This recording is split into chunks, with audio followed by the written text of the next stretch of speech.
ಸ್ನೇಹಿತರೆ ನಮಸ್ಕಾರ. ಇವತ್ತು ನಾನು ಮತ್ತಿ ತವಾ ಫ್ರೈ ಹೆಂಗೆ ಮಾಡೋದು ಅಂತ ನಿಮ್ಗೆ ತೋರಿಸ್ತಾ ಇದ್ದೀನಿ. ಮೊದಲನೇದಾಗಿ ಏನು ಮಾಡಬೇಕಪ್ಪ ಅಂದರೆ ಮತ್ತಿನ ನೋಡಿ ಈ ಥರ ಕ್ಲೀನ್ ಮಾಡಿ ಇಟ್ಕೋಬೇಕು. ಅದೆಲ್ಲ ಕ್ಲೀನ್ ಮಾಡಿ ಇಟ್ಟಿದ್ದೀನಿ ನೋಡಿ ನೀಟಾಗಿ. ತಲೆದು ಭಾಗ ಎಲ್ಲ ಹಂಗೆ ಇರಬೇಕದು. ಆಮೇಲೆ ನಾನೀಗ ರೆಡಿಮೇಡ್ ಮಸಾಲೆ ಯೂಸ್ ಮಾಡಿದ್ದೀನಿ ಇದಕ್ಕೆ. ಅಂದರೆ ಮಸಾಲೆ ಪೌಡ್ರು ಸಿಗುತ್ತೆ, ಫಿಶ್ ಮಸಾಲ ಪೌಡ್ರು ಸಿಗುತ್ತೆ, ಫಿಶ್ ಫ್ರೈ ಮಸಾಲ. ಅದಕ್ಕೆ ಒಂದು ಮೊಟ್ಟೆ ಹಾಕ್ಕೊಂಡಿದ್ದೀನಿ ನೋಡಿ, 2 ಮೊಟ್ಟೆ ಹಾಕ್ಕೊಂಡಿದ್ದೀನಿ. ಒಂದು ಎಲ್ಲೋ ಹಾಕ್ಕೊಂಡಿದ್ದೀನಿ, 2 ಮೊಟ್ಟೆದು ವೈಟ್ ಹಾಕಿದ್ದೀನಿ. ಹಾಕ್ಬಿಟ್ಟು ಅದನ್ನು ನೀಟಾಗಿ ಮಿಕ್ಸ್ ಮಾಡ್ಕೊಬೇಕು. ಒಂದು ಜಿಂಜರ್ ಗಾರ್ಲಿಕ್ ಪೇಸ್ಟ್ ಒಂದು ಟೀಸ್ಪೂನ್ ಹಾಕ್ತಾಯಿದ್ದೀನಿ ನೋಡಿ. ಹಾಕ್ಬಿಟ್ಟು ನೀಟಾಗಿ ಮಿಕ್ಸ್ ಮಾಡ್ಕೊತಾ ಇದ್ದೀನಿ ನೋಡಿ. ಅದನ್ನು ನೀಟಾಗಿ ಮಿಕ್ಸ್ ಆಗಬೇಕದು, ಯಾಕಂದರೆ ಹಿಂಟೆ ಥರ ಇರಬಾರ್ದು. ಅದು ಎಲ್ಲ ಡ್ರೈ ಥರ ಇರುತ್ತೆ. ನೀಟಾಗಿ ಮಿಕ್ಸ್ ಆಗಿರುತ್ತೆ. ಇರುತ್ತೆ ನೋಡಿ, ಈ ಥರ ಬಂದಿರುತ್ತೆ. ನೀಟಾಗಿ ಮಿಕ್ಸ್ ಆಗಿಬಿಟ್ಟಿದೆ. ಇವಾಗ ಏನು ಮಾಡ್ತೀವಿ, ನೀಟಾಗಿ ಮಿಕ್ಸ್ ಆಗಿದೆ ನೋಡ್ಕೋಬೇಕು.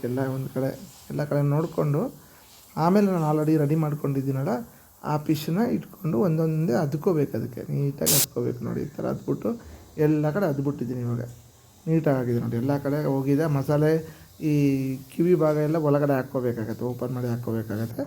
ಆಮೇಲೆ ಏನು ಮಾಡ್ತೀನಿ ನಾನು, ಅದನ್ನು ಫ್ರಿಜ್ಜಲ್ಲಿ ಇಡ್ತೀನಿ ಸೋಪಿಂಗ್ ಮಾಡೋಕ್ಕೆ. ಒಂದು ಅರ್ಧ ಗಂಟೆ ಆದಮೇಲೆ ಒಂದು ತವಾ ತೊಗೊಂಬಿಟ್ಟು ಅದಕ್ಕೆ ನಾನು ಆಲ್ರೆಡಿ ಸ್ಟವಲ್ಲಿ ಇಟ್ಬಿಟ್ಟಿದ್ದೀನಿ. ಅದಕ್ಕೆ ಕೊಕೊನಟ್ ಆಯಿಲ್ ಯೂಸ್ ಮಾಡ್ತೀನಿ. ಒಂದು 2 ಸ್ಪೂನಷ್ಟು ಕೊಕೊನಟ್. ಜಾಸ್ತಿ ಎಣ್ಣೆ ಬೇಕಾಗಿಲ್ಲ. ಅದು ಇದ್ರದ್ದು ಅಡ್ವಾಂಟೇಜ್. ತವಾ ಫ್ರೈ ಅಂದರೆ ಜಾಸ್ತಿ ಎಣ್ಣೆ ಬೇಕಾಗಿರಲ್ಲ ನೋಡಿ. ಆಲ್ರೆಡಿ ನಾನು ಫ್ರಿಜ್ಜಲ್ಲಿ ಇಟ್ಟಿರೋ ಇದನ್ನ ತೊಗೊಬಂದೆ, ಎಣ್ಣೆ ಕಾಯ್ತಾಯಿದೆ. ಅದು ಹಿಂಗೆ ಜಸ್ಟ್ ಹಾಕಬೇಕು. ಹಾಕಿದಾಗ ಏನಾಗುತ್ತೆ, ಮಸಾಲೆ ಜಾಸ್ತಿ ಅಂದ್ಕೊಂಡಿರಲ್ಲ ಮೇಲೆ. ಆವಾಗ ಮತ್ತೆ ಅಪ್ಲೈ ಮಾಡ್ತೀನಿ ನೋಡಿ, ಮಸಾಲೆನ ಈ ಥರ ಅಪ್ಲೈ ಮಾಡ್ಕೋಬೇಕಾಗುತ್ತೆ ಮೇಲೆ. ಹಾಕ್ಕೊಂಡು ಅರ್ಧ ಮಾತ್ರ ಬಾಯ್ಲ್ ಆಗುತ್ತೆ ಅದು. ಇನ್ನೊಂದು ಹಾಕ್ಕೋತೀನಿ ನೋಡಿ. ಹಂಗೆ ಹಾಕ್ಬಿಟ್ಟು ನಾವು 2ಕ್ಕೂ ಮಸಾಲೆ ಅಪ್ಲೈ ಮಾಡಬೇಕು. ಅದಕ್ಕೆ ನೀಟಾಗಿ ಮಸಾಲೆ ಮೇಲೆಗಡೆ ಅಪ್ಲೈ ಮಾಡ್ಕೋಬೇಕಾಗುತ್ತೆ. ಅಪ್ಲೈ ಮಾಡಿದ್ರೆ ಅದು ಬಾಟಮಿಂದ ಫ್ರೈ ಆಗ್ತಾ ಇರುತ್ತೆ. ನಾನು ಯಾವುದೇ ಕಾರಣಕ್ಕಾದ್ರೂ ಡಿಸ್ಟರ್ಬ್ ಮಾಡಬಾರ್ದು. ಒಂದು ಸಲ ಹಾಕಿದ್ಮೇಲೆ ಅದು ಅಲ್ಲಿಂದ ಫ್ರೈ ಆಗೋವರೆಗೆ ಒಂದು ಸೈಡು ನಾವು ಡಿಸ್ಟರ್ಬ್ ಮಾಡಬಾರ್ದು. ಒಂದು ಸೈಡು ನೀಟಾಗಿ ಫ್ರೈ ಆಯಿತು ಅಂದರೆ ಮಾತ್ರ ಅದನ್ನು ಇನ್ನೊಂದು ಕಡೆಗೆ ಉಲ್ಟಾ ಹಾಕಬೇಕಾಗತ್ತೆ. ಈಗ ನೋಡಿ ಹಂಗೆ ಬಾಯ್ಲ್ ಆಗ್ತಾನೆ ಇದೆ. ಸ್ಟವ್ನು ಅಷ್ಟೇ ಜಾಸ್ತಿ ಇಟ್ಕೋಬಾರ್ದು. ಅದು ಲೈಟಾಗಿ ಹಬೆಯಲ್ಲಿ ಉರಿಬೇಕದು. ಈಗ ಫ್ರೈ ಆಗಬೇಕು ಅಂದರೆ ಜಾಸ್ತಿ ಮಾಡಿದ್ರೆ ಬರ್ನ್ ಆಗಿಬಿಡುತ್ತೆ ಮಸಾಲೆ ಜಾಸ್ತಿ ಬರ್ನ್ ಆಗಿಬಿಟ್ರೆ ನಿಮ್ಗೆ ಏನಾಗುತ್ತೆ, ಬೇಗ ಕಪ್ಪಾಗುತ್ತೆ. ಒಳಗಡೆ ಈ ಬಾಯ್ಲ್ ಆಗಿರಲ್ಲ, ಮೀನು ಏನಿರುತ್ತಲ್ಲ ಅದು ಒಳಗಡೆ ಬಾಯ್ಲ್ ಆಗಿರಲ್ಲ. ಅದಕ್ಕೆ ಹಬೆಯಲ್ಲಿ ಇಟ್ಕೋಬೇಕು ನೋಡಿ. ಇವಾಗ ನಾನು ಉಲ್ಟಾ ಹಾಕ್ತಾಯಿದ್ದೀನಿ ನೋಡಿ. ಹಂಗೆ ಉಲ್ಟಾ ಹಾಕಬೇಕು.